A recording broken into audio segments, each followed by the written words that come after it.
ओम साई राम। आज का साई वचन। बाबा कहते हैं, मेरी बच्ची, चाहे तुम्हारे जीवन में सुख हो या दुख, चाहे कोई भी कष्ट का तुम सामना करो, लेकिन तुम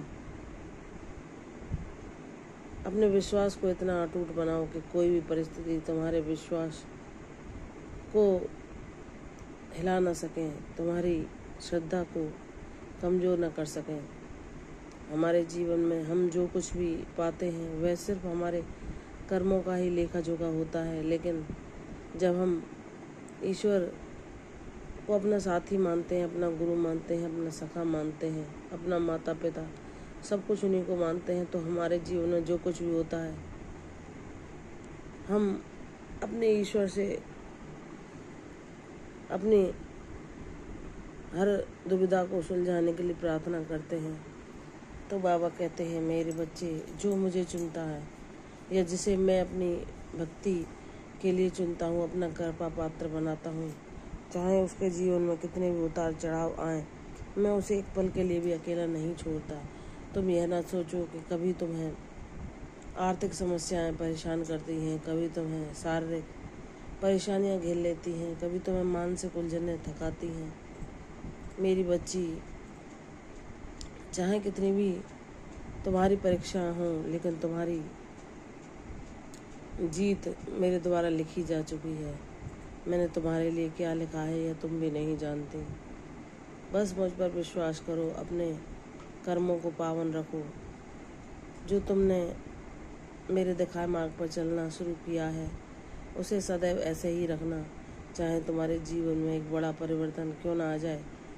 जहाँ तुम्हारी राहें तुम्हें सफलता की ओर ले जाएं, तुम अपने जीवन में वह सब खुशियाँ समृद्धि क्यों ना पालो जिसकी तुमने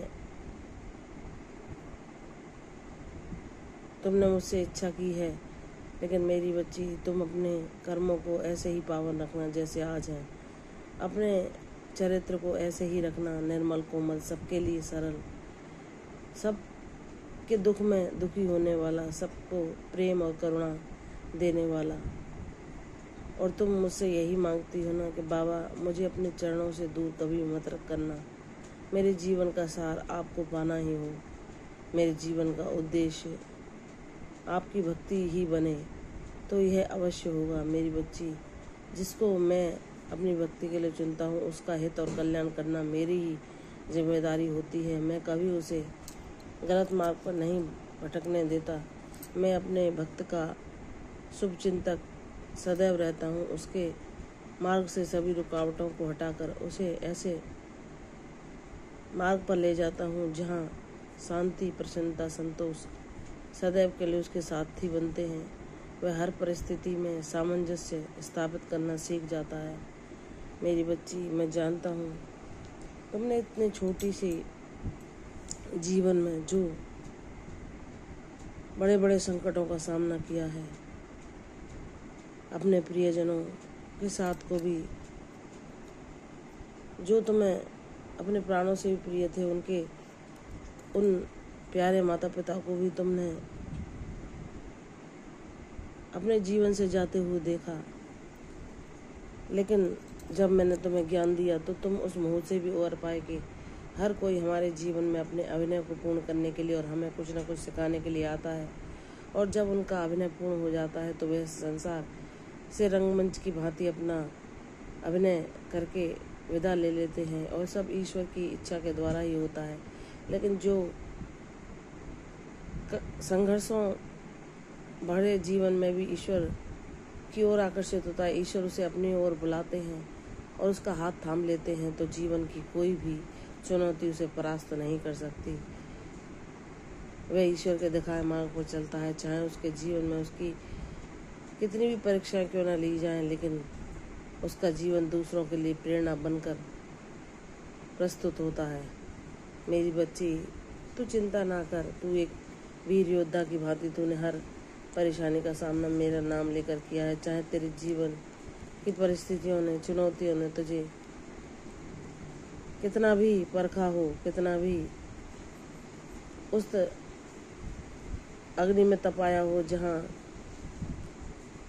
लोग सारी हिम्मत तोड़ देते हैं, अपने विश्वास को खो देते हैं, लेकिन तूने ईश्वर पर विश्वास करना नहीं छोड़ा। चाहे तेरे जीवन में जो भी परिस्थितियाँ आई, तूने उनको ईश्वर की मर्जी मानकर स्वीकार किया और ईश्वर का ही साथ मांगा, उनसे ही न्याय की गुहार की। तो मेरी बच्ची जो हर परिस्थिति में ईश्वर को ही अपना सब कुछ मानता है, चाहे उसके जीवन में कितनी भी विकट से विकट आर्थिक समस्याएं, शारीरिक परेशानियां, मानसिक उलझने क्यों ना आ जाए, लेकिन वह ईश्वर पर विश्वास करना नहीं छोड़ता। और यही विश्वास उसके जीवन को परिवर्तित कर देता है, उसे ऐसा इंसान बना देता है जो वह स्वयं भी देखकर अचंभित हो जाता है कि ईश्वर ने मुझे एक ऐसे नादान बच्चे से एक ऐसे विद्वान के रूप में, विद्वान अनुभवी मार्गदर्शक के रूप में मेरा निर्माण कर दिया, जहां मैं अपने अनुभवों से ऐसे दुखी और परेशान लोगों को भी राहत दे सकूं जो मेरी तरह कष्ट या पीड़ा का अनुभव करते हैं और ईश्वर से मदद की गुहार लगाते हैं। तो मेरी बच्ची जो मुझसे जुड़ता है, मेरी सहायता मांगता है, मेरे न्याय की प्रतीक्षा करता है, उसके जीवन में मैं उसे अवश्य न्याय देता हूँ। मुझ पर विश्वास करो, तुमने जो चाहा है वह सब कुछ तुम्हें मिलेगा। अपने बाबा पर विश्वास करके उनके समय की प्रतीक्षा करो, सब कुछ सुखमय होगा, सब कुछ मंगलकारी होगा। प्रसन्न रहो, यशस्वी भव, दीर्घायु भव। कल फिर आऊँगी साईं वचन में, तब तक के लिए ओम साईं राम।